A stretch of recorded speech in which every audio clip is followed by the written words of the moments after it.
একটু কল্পনা করুন তো, আপনার শোবার ঘরটা যদি একটা কফিনের সমান হতো, যেখানে আপনি ঠিক মতো পা সোজা করে শুতে পারবেন না। আমরা অনেকেই নিজেদের ছোট ফ্ল্যাট বা বাড়ি নিয়ে অভিযোগ করি, কিন্তু আপনি কি জানেন এই পৃথিবীতে এমন কিছু জায়গা আছে যেখানে বেঁচে থাকাটা প্রতিদিনের এক ভয়ঙ্কর যুদ্ধ?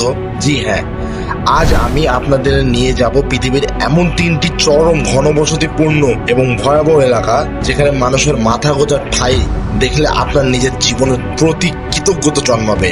চলুন শুরু করা যাক। হ্যালো বন্ধুরা, মিস্ট্রি ভাইবে নতুন একটা ভিডিওতে স্বাগত। তালিকার প্রথমেই থাকছে এশিয়ার অন্যতম ধনী শহর হংকং। বাইরে থেকে এই শহরের চকচকে আকাশচুম্বী দালানগুলো দেখলে আপনি মুগ্ধ হয়ে যাবেন, কিন্তু এই শহরের ভেতরে লুকিয়ে আছে এক অন্ধকার জগৎ, যাকে বলা হয় কফিন হোম বা খাঁচা বাড়ি। বন্ধুরা, আপনারা বিশ্বাস করুন আর নাই করুন, হংকং এর প্রায় 2.5 লক্ষ মানুষ মাত্র 15 থেকে 20 স্কোয়ার ফুট ছোট ছোট কাঠের বাক্স বা লোহার খাঁচার ভেতরে বসবাস করে। একটা সাধারণ ডাবল বেডের চেয়েও ছোট এই জায়গাগুলোতে তাদের রান্নাঘর, টয়লেট এবং শোবার জায়গা সবই একসাথে। সবচেয়ে অবাক করা ব্যাপার হলো, এই নরকের মতো জায়গাগুলোতে থাকার জন্য তাদের প্রতি মাসে $300 থেকে $500, প্রায় 30,000 থেকে 50,000 টাকা ভাড়া গুনতে হয়। এখানে নিঃশ্বাস নেওয়ার মতো পর্যাপ্ত বাতাস নেই, ছাড় পোকা আর দুর্গন্ধে টেকা যায়। তবুও একটু বেঁচে থাকার আশায় মানুষের বছরের পর বছর কাছে বন্দি জীবন কাটাচ্ছে। আমাদের লিস্টে দ্বিতীয় স্থানে আছে ভারতের মুম্বাই ধারাবি। এই এশিয়ার অন্যতম বৃহত্তম বস্তি এবং পৃথিবীর সবচেয়ে ঘনবসতিপূর্ণ এলাকাগুলো একটি। মাত্র 2.1 বর্গ কিলোমিটার জায়গার ভেতরে এখানে বাস করে প্রায় 10 লক্ষেরও বেশি মানুষ। এখানে রাস্তাগুলো এতটাই সরু যে দুজন মানুষ পাশাপাশি হাঁটাও মুশকিল। ধারাবির সবচেয়ে ভয়ঙ্কর দিকটি হলো এর স্যানিটেশন বা স্বাস্থ্য ব্যবস্থা, যা শুনলে শিউরে উঠবেন আপনি।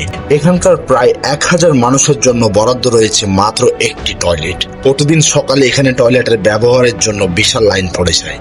তবে অভাব আর কষ্ট থাকলেও ধারাবির কিন্তু অর্থনৈতিকভাবে পিছিয়ে নেই।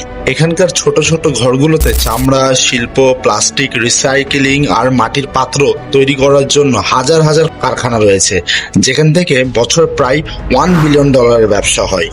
সো গাইস, এবার আমরা যাব ফিলিপাইনের রাজধানী ম্যানিলার একটি বস্তিতে। অদ্ভুত হলেও সত্যি, এই জায়গাটির নাম হ্যাপিল্যান্ড, কিন্তু নামের সাথে এখানকার বাস্তবতার কোনো মিল নেই। এটি মূলত একটি বিশাল ময়লার ভাগাড়ের উপর গড়ে ওঠা এক বস্তি। প্রতি বর্গ কিলোমিটারে এখানে প্রায় 65,000 মানুষ বসবাস করে।